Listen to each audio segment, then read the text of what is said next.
ओम साईराम मैत्रिणींनो. तर मी हे आता अशी बाही शिवायला घेतली. एक शिवून झाली, मग नंतर लक्षात आलं, म्हटलं अरे चला आपल्या मैत्रिणींना आज ही आपण बाहीचं कटिंग दाखवूया. तर मी ही बाही कट केलेली आहे. ह्या छातीचं ब्लाऊजच्या छातीचं माप आहे 36 इंच. तर 36चा 14 भाग 9 इंच येतो. 9 चौक 36, 9 अधिक 4 इंच मिळवायचे. 9 4 झाले किती? 13 इंच. मग ही जी घडी आहे ही, तर ही किती घ्यायची आहे? तर 13. इथून हे 13 इंच घेतलेली आहे. 9 प्लस हे असे 13 इंच घेतले बरोबर. आणि बाही लांबी आहे 4.5. मग 4.5 अधिक 1 इंच लांबीला घ्यायचं. 4.5 अधिक 1 5.5 आहे बघा. मी 5.5 बरोबर घेतलेलं आहे.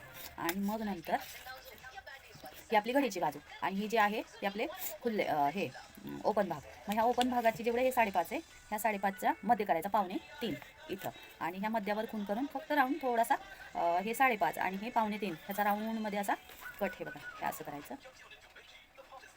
अगदी सोपी पद्धत आहे, बसताना पण खूप छान बसते. आणि मग ही खालची पट्टी, तर ही दंडघेर आहे याचा 13 इंच. मग 13 प्लस 13च्या निम्मे केलेत 6.5 आणि प्लस 1.5 इंच, म्हणजेच झाले 6.5 आणि 1.5. हे बघा, ही 8 इंचाची बरोबर पट्टी आपण ही काढलेली आहे. आणि लांबीला घ्यायची साधारण 1.25 इंच. आणि मग 1.25 इंच घेऊन मी लेस होती ह्या बाहीला, मग ती अशी कट करून घेतली आणि दुमडून मी आता ही अशी लावली. मग अशी ही छान बाही आपली तयार झालेली आहे. आता ही एक तयार झाली, आता मी ही दुसरी तयार करते. तुम्हाला आता कटिंग सांगितलं, अगदी सोपं आहे.